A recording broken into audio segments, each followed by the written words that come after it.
So ayan mga lods, ito na. Good morning. At continue tayo sa repair ng mga EBR, no? So ayan, mayroon tayong tanggap dito na Sasin SBC 1000 BA or 1000 watts automatic voltage regulator. So ayan. Ayan, good morning nga pala sa ating lahat mga idol, no? So ayan, sa inyo dyan. Shout out sa inyong lahat. At ayan, welcome back, welcome back. So ito, ang problem nito, may mga sunog na parts. So si Sasin, parang ano lang din si Sasin, parang Husonin lang din yung style nila, no? Same lang sila sa Huson eh. Ayan o. Parang mga stable lang din na ano. So ayan yung board niya. Iba nga lang yung board niya. So ayan, may mga sunog oh. Ayan o. May mga sunog na resistor.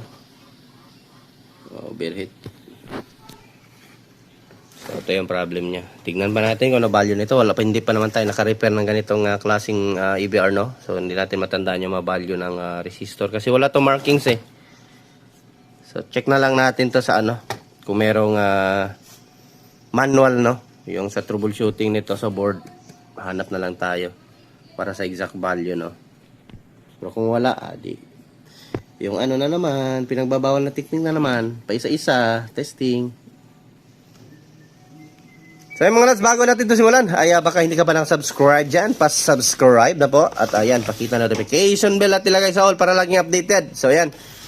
At ito mga lads, meron siyang circuit breaker, hindi fuse ang gamit nila, circuit breaker. So yung mga EBR nyo, kung palagi lang pumuputok-putok lang yung fuse, so ang gagawin nyo, pwede kayong bumili ng ganito eh. Kung ilang ampere yung ano, ito, kunyari ito, 1000 BA. So pwede nyo lang yan lagyan ng ano, 7 ampere, 8 ampere. So, na ganito, circuit breaker. Para, hindi na kayo bili ng fuse. Kasi ito, resetable naman to siya eh. Kapag may problema, lalabas itong pinaka-ano niya, yung pinaka-buton-buton niya. Pag lalabas yan, so reset nyo lang ulit. So, okay na naman. So, for in case magkaka-overload, no?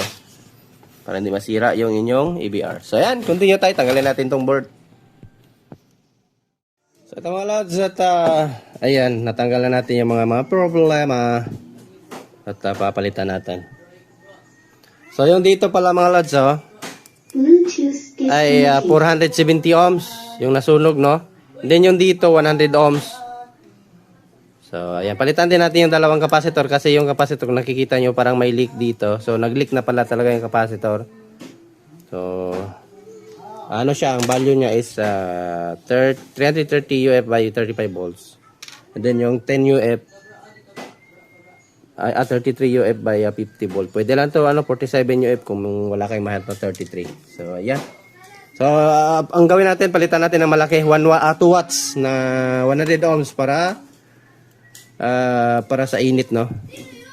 Kayang-kaya niya i-handle yung init. Kasi nga ay ewan ko bakit hindi pa pinalaki ito ng factory. Alam naman pala nila na umiinit itong area na to. Dapat pinalaki na nila. Yung 470, ganun din. Malaki din ang ilalagay. 1 watts yung ilalagay ko. And then, wag nyo isagad sa board. Wag nyo idikit sa board para hindi mag-brown or masunog yung PCBB board. PCBB. Sana all BB. PCB board. So, ayan. May mga bata dito. Ayan. Sana yan lang yung problem.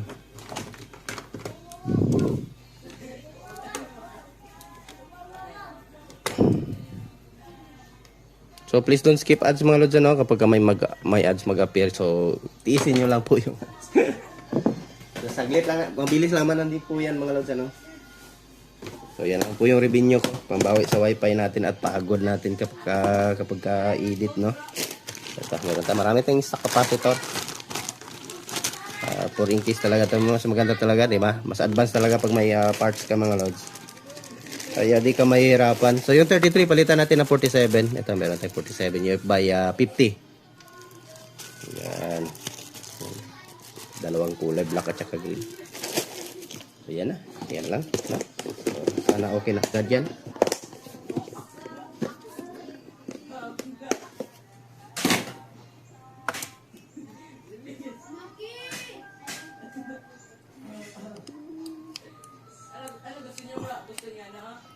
Yan. Ganitong capacitor din yung pinalit natin sa ano. Yan. Yung sa kulay red na gold source, no, na EBR.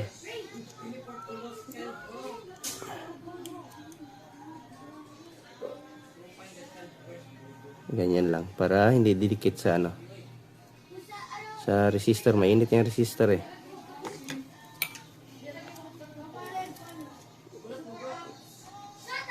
Yan.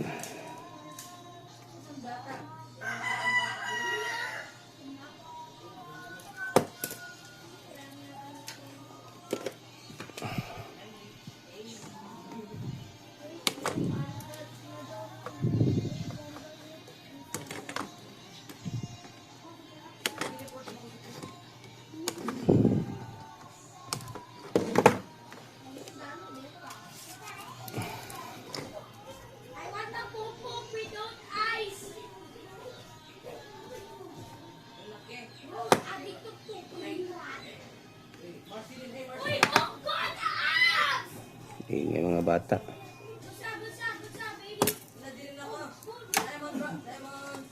So ayan, baka sunugan kayo dyan. Tignan nyo. So ayan. 470 ohms at saka 100 ohms. Capacitor. Okay, kita nyo naman may markings man. Yung resistor talaga ang mahirap kapag nasusunugan kayo. So ito, balikan natin.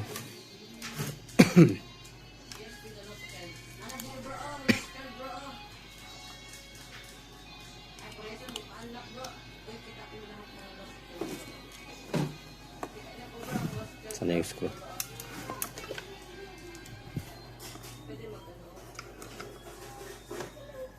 Ito pa to. Hindi mahirap tanggalin yung ano kasi disakit lang yung wire niya. Pagka tanggalin mo yung board, di ka mahirapan.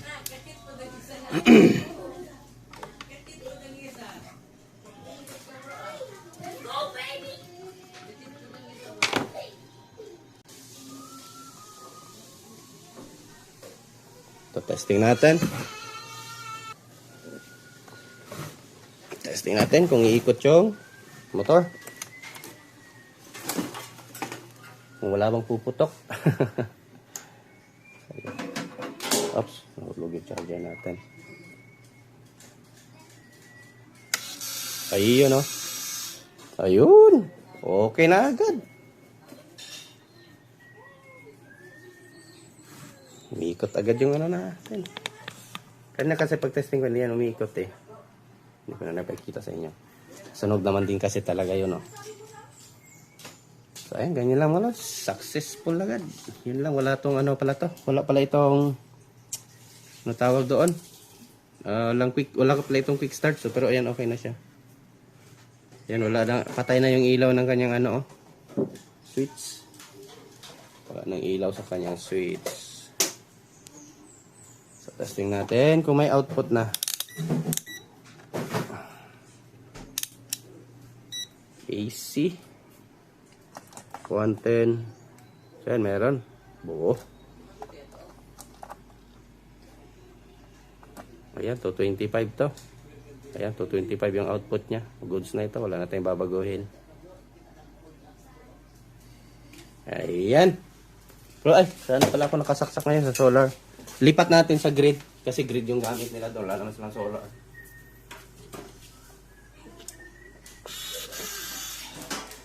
Yan, umikot pa nga eh. Check natin. Para tingnan natin. Jabul toy. Kung ilang volt yung lalabas. Tagal ng delay ah. Ayun. Yan, 225 talaga siya. 226, 225. Gusto na yan, hindi natin babaguhin yan. Sa TV to eh. Malaking TV. So 1000 watts. So goods na yan. Wala natin galawin dyan sa ano niya. Ayan lang mga lods. Fix. So huwag kalimutan i-like ating video mga lods, ano? So ito lang, 4 lang na ano ang may problem sa kanya. Eto. Ayan. Dalawang resistor, dalawang capacitor. So, ayan. Thanks for watching mga lods. At ayan, magandang buhay. Diyos mabalos. Bye-bye.